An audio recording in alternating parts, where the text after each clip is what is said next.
Hey traders, Raghi here, and in this free recap video we're going to cover relative performance and the NASDAQ. And the NASDAQ's been taking off, it's been trading in a really nice uptrend, and I want to focus on it because if that's where the flow is the easiest, if that's where the river is downstream, that's where I want to go. I don't want to fight the river. So the obvious thing is, well, where are we now after the pullback?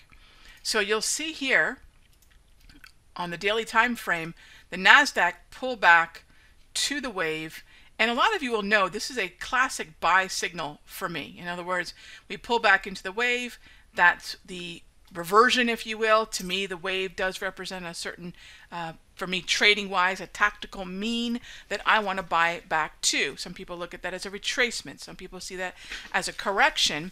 But at the end of the day, what this is a market that's marching higher. It had a couple days where it struggled, and rather than thinking that this is now a downtrend or it's reversed or it's never going to head up higher again, we actually say, wait a minute, this is an uptrend. Corrections are healthy. In fact, corrections are a healthy part of an uptrend, and that's where I'll buy. Now, when that happens, there are heavily weighted names within the NASDAQ that are going to be pulling back as well. So here we have on the 8th, the pullback. Take a look. Is anyone surprised that this is also on the 8th? Microsoft making a similar type of pullback. What about a non-trending market? Here's Amazon. Would you be surprised to see that this is the 8th? This is when Amazon was testing 1600, and we got long in Amazon based upon an oversold buy. But again, NASDAQ is pulling back into trending support. Amazon is pulling back into oversold support for a buy. Microsoft pulled back into a correction support level. What else? And we could go through a number of names that did the same darn thing. So what we're looking for is another opportunity. Now, one of the things that I'm going to take notice of at the moment, and this is where laggards matter, Facebook is pulling back right now. Now, some of you might say, well, wait a minute, Rog, this is Facebook pulling back. You know, it's not moving with the larger markets. That's very true. And the NASDAQ's pushing up, and here's Facebook pushing down.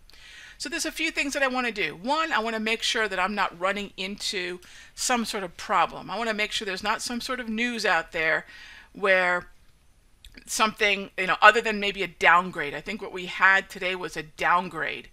And there was, I think, Needham and company downgraded Facebook. And when you get downgrades like that, the market's going to sell off. Typically, a lot of you know this, downgrades do not trigger a downtrend. Downgrades typically trigger not much more than a down day or a correction. Now, this correction was a pretty interesting correction because it's landed at a Darvas level. And I like the fact that I can put, I think pretty comfortably, a long position on in Facebook between about the 160 and about the 159. You can see this low right there, 159.60 area. So that area right there, I think, to me, is a buyable oversold level.